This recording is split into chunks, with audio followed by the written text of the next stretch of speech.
안녕하세요, 거북입니다. 이번 주제는 변액보험 가입하지 마세요입니다. 제발. 저축보험과 비슷해요. 그냥 가볍게 만들어 봤습니다. 반론이 있으면 좀 더 자세히 만들게요. 자산 관리 방법은 크게 저축과 투자로 나눌 수 있고, 저축은 예금, 적금, 투자는 주식, 채권, 펀드, ETF 이렇게 기본적인 상품이 있어요. 그런데 이런 상품을 패스하고 저축보험, 변액보험, 보험 상품 위주로 관리하는 분들이 있어요. 여기저기서 상담해준다고 활개치는 보험 영업사원 때문인데요. 예전에 한번 소개했었죠.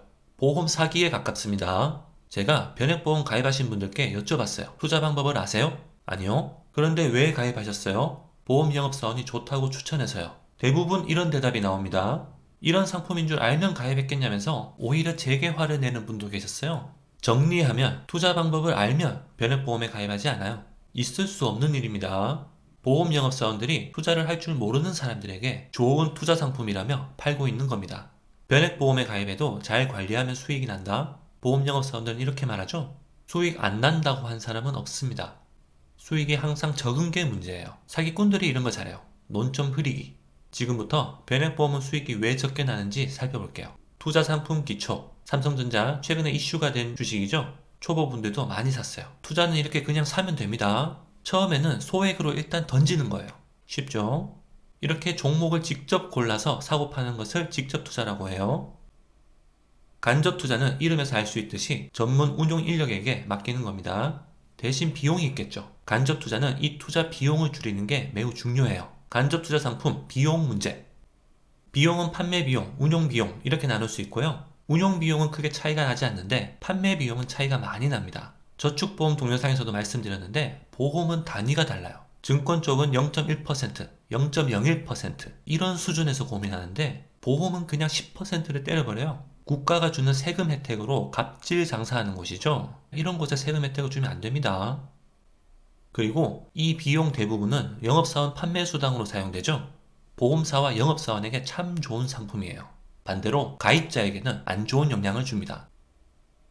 예를 들어 펀드, ETF, 변액보험 모두 삼성전자에 투자해서 수익률 10%를 달성했어요. 똑같은 시점에 사고 팔았어요. 그런데 변액보험은 비용이 많잖아요. 비용을 제외하기 전 투자 원금 기준으로 계산하면 수익률이 낮아지는 거죠. 같은 자산에 투자하고 운용 능력이 같다고 해도 변액보험은 수익률이 항상 더 낮아집니다. 운용 능력 문제. 아까 수익률이 같다고 가정했는데 실제로는 변액보험의 수익률, 운용 능력이 좀 떨어지는 편이죠. 하지만 투자의 불확실성, 변액보험 수익률이 지금까지 낮았다고 해서 앞으로도 계속 낮을 거라고 볼 수는 없어요. 그래서 변액보험의 구조적인 문제를 살펴볼게요. 펀드뱅크, 보험 슈퍼마켓 아시죠? 펀드도 정부가 펀드 슈퍼마켓을 만들어서 투자 비용을 줄일 수 있게 했었고요. 펀드뱅크로 바뀌었어요. 펀드 2033개. 여기서 운용 능력이 괜찮다고 평가되는 펀드 위주로 가입할 수 있어요. 아주 쉽게요. 2019년 ETF 시장 동향. 대세는 ETF죠. ETF도 450 종목이나 됩니다. 계속 늘어나고 있어요. 미국 ETF 시장은 우리나라의 109배 규모. 어마어마하죠? 투자할 때 우리나라 상품만 활용하면 안 됩니다. 엄청나게 많은 투자 기회를 놓치는 거예요. 제 기억으로는 한 5년 전부터 활성화되기 시작했고요. 지금은 증권 계좌로 쉽게 거래할 수 있습니다. 정보가 필요하면 etf.com에서 쉽게 확인할 수 있어요. 예를 들면 미국에 투자하는 SPY. 미국 ETF는 이렇게 영문 3글자, 4글자로 된 코드가 있어요. 이 코드를 etf.com/spy 이렇게 입력하시면 SPY라는 ETF 정보가 나와요. 투자에 관심이 많은데 미국 ETF를 처음 접하시면 자산군을 분류하고 파악하는 데만 한 달 이상 걸릴 겁니다. 엄청 많아요. 그런데 변액보험 중에서 그나마 괜찮다는 상품, 인터넷 전용 상품이죠. 변액보험은 이 펀드 중에서 선택해야 합니다. 중요한 건 펀드 ETF는 모든 상품 중에서 최상위권 상품을 선택할 수 있는데 변액보험은 제한된 상품 내에서 선택해야 해요. 투자는 자산 배분이 중요한데 자산 배분 관점이나 운용 능력 관점이나 변액보험이 불리한 것은 사실입니다. 그리고 순자산 규모가 가장 큰 펀드, 이 펀드의 자산 운용 보고서를 보면요. 펀드 매니저 정보, 운용 중인 펀드의 수 193개, 운용 중인 펀드의 규모 10.7조 원. 이게 정상적인 값이 아니에요. 제가 요즘 관심을 가지고 지켜보는 펀드, 삼성 믿음직한 4계절 EMP 펀드, 4계절 EMP, 좋은 건 다 들어간 펀드예요. 운용 중인 펀드 수 12개, 운용 규모 2,902억 원, 차이가 많이 나죠. 이게 정상입니다. 금융투자협회, 운용사별 펀드 매니저 현황을 보면요.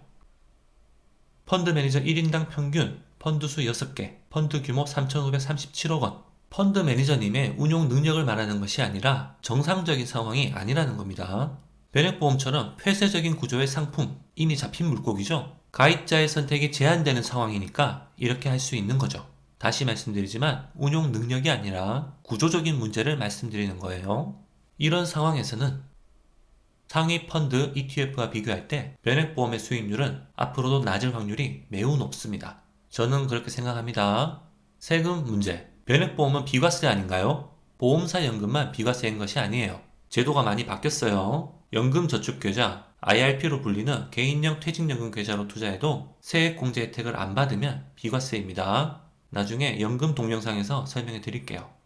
마무리. 변액보험은 고비용 상품, 수익률은 불확실성이 존재하지만 최상위 펀드 ETF와 비교하면 구조적인 문제 때문에 수익률이 상대적으로 낮을 확률이 높음. 세금은 다른 비과세 상품도 있음. 그래서 변액보험은 자신의 이익에 집중하는 영업사원이 판매하는 상품입니다. 수익이 안 난 건 관리, 펀드 변경을 안 했기 때문? 투자할 줄 모르는 사람을 가입시켜놓고 한다는 소리가 이겁니까? 자산 배분을 알아서 해주는 펀드, ETF도 많아요. 앞으로 투자 동영상을 만들면서 하나씩 설명해 드릴게요. 자산관리 이렇게 하시는 분들, 보험사에 죄 지으신 거 아니죠? 저축은 예금 적금, 투자는 주식, 채권, 펀드, ETF. 정상적인 자산관리 방법으로 돌아오세요. 여러분들이 잘못하신 거 아닙니다. 자산관리 방법을 잘 모르던 초보 시절에 하필 재수없게 사자들을 만나신 거예요. 이상 거북이었습니다. 꼬북